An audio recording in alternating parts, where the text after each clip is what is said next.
चलिए चैप्टर 4 देख लेते हैं, प्रेफरेंस फिलिंग। प्रेफरेंस कैसे फिल करना है आपको CSCS पोर्टल पे, ठीक है। After the declaration of CUET UG results, the UOD University of Delhi will open a preference filling phase. Candidate must log into his or CSS dashboard to choose the program he or she is willing to take admission if allocated. जैसे ही आपका CUET का result आ जाएगा, Delhi university जो है वो एक open कर देगा आपके डैशबोर्ड में, एक ऑप्शन ओपन कर देगा प्रेफरेंस फिलिंग वाला ऑप्शन, ठीक है। तो आप अपने CSS पोर्टल पे लॉगिन करोगे और उस जो ओपन होगा जो आपका वो एक ऑप्शन प्रेफरेंस फिलिंग का, उसमें जाके प्रेफरेंसेस भर दोगे, फिल कर दोगे और बिल्कुल ध्यान से उसको फिल करना होगा आपको। कॉम्बिनेशन जिस भी कोर्स में जिस भी कॉलेज में आप डिजायर करते हो एडमिशन लेना, वो प्रेफरेंस आप फिल कर दो। आई वुड सजेस्ट कि मैक्सिमम जितने प्रेफरेंस आप फिल कर पाओ अपने एलिजिबिलिटी के रिकॉर्डिंग उसको फिल कर देना, ठीक है। For filling the preference of the program plus college combination in which the candidate is willing to take admission, he must do the following preference filling phase, ठीक है। प्रोग्राम सेक्शन में क्या आता है? With University of Delhi offering 79 UG program in different colleges, 79 UG programme मतलब 79 course offer करता है different colleges में university of Delhi, and candidate may choose as many programme as wishes, जितने भी प्रोग्राम चाहे आप चूज कर सकते हो, बट शर्त यह है कि आपका एलिजिबिलिटी उसको सेटिस्फाई करना चाहिए।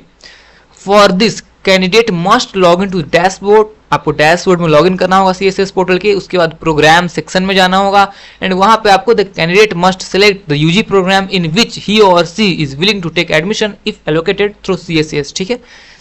आगे बढ़ते हैं। The candidate must take utmost care while selecting the programme. It is in the interest of the candidate to choose as many programme as he or she wishes to join, provided he or she fulfills the program specific eligibility of selected programs। समझ गए आप? जितने चाहे choose कर सकते हो programme और college combination, but शर्त वही है कि आप उसको सेटिस्फाई कर रहे हो, उस प्रोग्राम के लिए आप सेटिस्फाई कर रहे हो उसकी एलिजिबिलिटी क्राइटेरिया, तभी वो वैलिड होगा, अदरवाइज तो कुछ कोई सेंस ही नहीं बनता है। जैसे कि मान लो आपने CUET का एग्जाम दिया है, उसमें आपने जनरल टेस्ट भी दिया है और एक लैंग्वेज तो दिया ही है, और जो सब्जेक्ट्स आपने दिए हैं वो सब्जेक्ट्स दिए हैं, ठीक है। बहुत सारे आपने सब्जेक्ट दिए हैं, मतलब 2-4 सब्जेक्ट्स, आई मीन 4 सब्जेक्ट्स तो देने ही थे टोटल, एक लैंग्वेज और एक बाकी 3 सब्जेक्ट्स इधर और एक लैंग्वेज देना था, और आपने और भी मान लो कुछ दिया है और उससे बहुत ज़्यादा कॉम्बिनेशन बन सकता है वो जो है, क्योंकि बहुत सारे कोर्स के लिए सिर्फ जनरल टेस्ट और लैंग्वेज भी है, तो ऐसे में आपके पास वाइड ऑप्शन हो जाता है कि आप बहुत सारे चूज कर सकते हो, तो वो सब ये ऑप्शन आपको मिलता है यहाँ पे, ठीक है। बस यही है कि आप जो भी फिल कर रहे हो उसके एलिजिबिलिटी क्राइटेरिया को आप मीट कर रहे हो, इसको आपको कंफर्म करना है। एडवाइस यहाँ पे दिया जा रहा है कि candidate must select as many programme he or she wish to join, और ही यहाँ पे ये भी लिखा जा रहा है कि as he will not be able to add or delete any programme once the preference phase over. जैसे इसीलिए बोला जा रहा है कि जितना से चाहो उतना सेलेक्ट कर लो, बिकॉज जैसे ही प्रेफरेंस वाला खत्म हो जाएगा ऑप्शन, उसके बाद आप दोबारा उसमें ऐड या फिर डिलीट नहीं कर पाओगे। प्रेफरेंस जो फिलिंग फेज होगा वो खत्म होगा, उसके बाद फिर दोबारा आप नहीं कर पाओगे, ठीक है। इसलिए जितना भी हो उतना भर देना। Only program selected by the candidate during preference filling phase will be considered for allocation and upgradation. तो अगर प्रेफरेंस फिल किए रहोगे ज्यादा, तभी अगर आपको अपग्रेडेशन या फिर जो भी एलोकेशन हो रहा है उसके लिए होगा। अगर आपने कोई प्रेफरेंस में वो फिल नहीं किया है, भले आपके ज्यादा नंबर हो, बट वो आपको नहीं मिलने वाला, ठीक है। इसलिए प्रेफरेंस में फिल करना ही पड़ेगा वो जो भी चीजें आप कोर्स या फिर कॉलेज सेलेक्ट कर रहे हो। Confirmation of program specific CUET merit score. The candidate must confirm the program specific CUET score for all the programs selected by him or if eligible. Okay, जितने भी CUET स्कोर है आपको हर एक programme में specific CUET score वो आपको confirm करना पड़ेगा, आपको जो भी सिलेक्ट किया है आपने, अगर आप उसमें एलिजिबल हो तो, ठीक है। Selecting program plus college preference against the program for which the candidate has confirmed the program CUET score, he must select the program plus college combination. The candidate can choose the multiple program college combination. बात वही है, मैंने बता ही दिया इसको, और फिर कहानी वही, it is best interest of candidate to fill the maximum number of preferences, वही चीजें हैं। Do refer the fee structure, location of the college and other college related facilities while making the preferences. बहुत जरूरी advice दिया गया और बहुत important है आपको, और मैंने बार बार बोला भी ये बात कि आपको एडमिशन आई मीन प्रेफरेंस को फिल करने से पहले आपको कॉलेज के बारे में बिल्कुल रिसर्च कर लेना होगा। जिस कॉलेज में आप जो कोर्स ले रहे हो उस कोर्स की क्या फीस है, जो कॉलेज आप ऑप्ट कर रहे हो प्रेफरेंस में फिल कर रहे हो वो कॉलेज की लोकेशन क्या है, वो कॉलेज की रैंकिंग क्या है, उसमें क्या फैसिलिटीज हैं, क्या क्या अदर ऑप्शंस हैं, उसमें सारा चीज़ आपको पता होना चाहिए जिससे कि आपके साथ कोई स्कैम ना हो जाए। बिकॉज आप मतलब कहने का मतलब आप ऐसे कॉलेज में अप्लाई कर रहे हो जिसमें वो फैसिलिटीज नहीं है और वही फैसिलिटीज आपको चाहिए थी, या फिर आप ऐसे कॉलेज में अप्लाई कर रहे हो जिसमें अच्छी बिल्डिंग नहीं है या फिर अच्छा फैसिलिटी नहीं है, अच्छे टीचर्स नहीं है, उसकी रेटिंग अच्छी नहीं है, उसकी रैंकिंग अच्छी नहीं है और बाद में आप रिग्रेट करो। तो ऐसा फंसने वाला सिचुएशन मत क्रिएट करना। जो भी प्रेफरेंस फिल अप करना बहुत सोच समझ के और सारी चीज़ें जानने के बाद ही करना। इसमें मैं आपकी बिल्कुल हेल्प करने वाला हूँ बिकॉज ये चीज़ें आसान नहीं है। उतना कॉलेज सेलेक्ट कर पाना बहुत टफ टास्क होता है और बच्चे कंफ्यूज हो जाते हैं कि कौन सा कॉलेज अच्छा है। बिकॉज सभी बोलते हैं हाँ मेरा कॉलेज अच्छा है, मेरा कॉलेज अच्छा है। सभी कोई अपना कॉलेज को खराब नहीं बोलता और ऐसा मतलब ये भी है कि कोई कॉलेज खराब नहीं होता ये भी बोला जाता है। बट हाँ डिपेंड करता है कि आपको क्या चाहिए। ऐसे सेंस में देखा जाए तो कोई कॉलेज खराब नहीं है ना कोई कोर्स खराब है, बट आपको क्या करना है, आपका क्या इंटरेस्ट है, आपका क्या डिमांड है, आपकी क्या डिजायर्स हैं, उसके रिगार्डिंग कॉलेज जो है खराब और अच्छा बन जाता है। ठीक है, जैसे कि अगर मुझे कोई कॉलेज चाहिए और उसके मेरे कुछ अपने एक्सपेक्टेशन है कि मुझे हाँ ऐसा कॉलेज चाहिए, उसमें ये फैसिलिटी चाहिए, वो फैसिलिटी चाहिए, दिस चाहिए, डेट चाहिए, और मैं अगर उस कॉलेज में जा रहा हूँ और मुझे वो चीज़ें नहीं मिल रही हैं तो मेरे लिए वो कॉलेज खराब हो जाएगा। बट सबके लिए वो कॉलेज खराब नहीं होगा बिकॉज किसी और को कोई और फैसिलिटी चाहिए, किसी और को कुछ और चाहिए।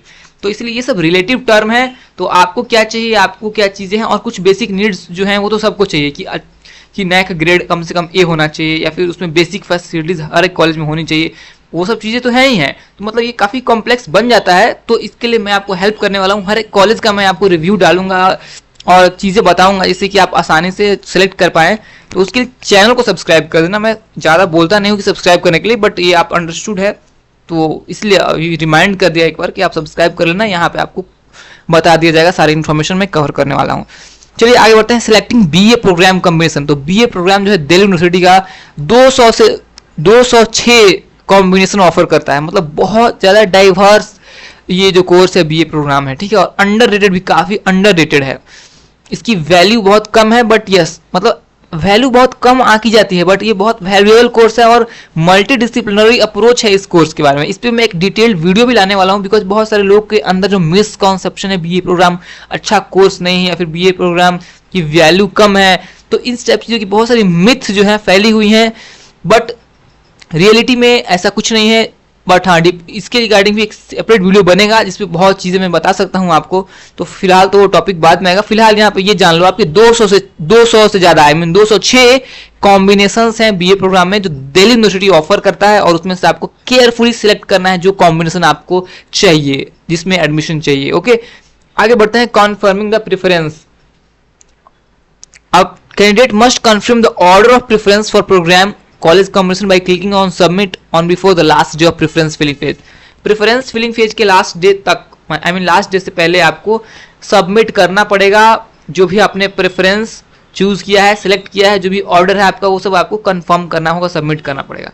एडवाइस में ये बोला जा रहा है कि candidate must not wait for the last date. आपको लास्ट डेट का वेट नहीं करना है। अगर आप पहले से ही चीज़ें रिसर्च कर ली है और सबमिट पूरा आपने प्रेफरेंस बना लिया है तो आप उसको सबमिट कर सकते हो। ऐसा कोई नहीं कि लास्ट डेट तक का वेट करो, बट यस लास्ट डेट तक आपको करना है। Candidate can reorder the preference of selected combination if he or she wishes to before the deadline.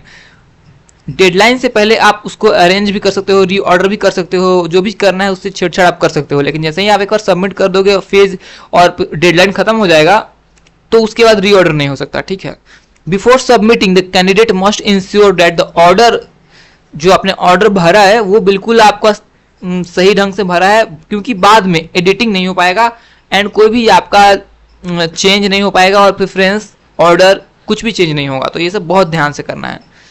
ठीक है, एक candidate does not submit his preferences. अगर कोई कैंडिडेट ने अपना प्रेफरेंस सेलेक्ट तो कर लिया है बट वो सबमिट नहीं कर पाया है लास्ट डे के बाद भी, तो जो उसने सेलेक्ट किया था उसी को लॉक कर दिया जाएगा और उसी को माना जाएगा। ठीक है, तो ये भी बात है। ठीक है, एडवाइस यहाँ पे दिया जा रहा है कि do not be in haste while selecting the programme or ordering preferences. Be patient and read the eligibility criteria of the programmes carefully as given in undergraduate bulletin. ठीक है, तो बिल्कुल हड़बड़ाना नहीं है और ध्यान से शांति से चीज़ों को समझ के करना है, नॉलेज लेकर, इंफॉर्मेशन लेकर। चैप्टर 5 पे आते हैं, एलोकेशन ऑफ रूल्स।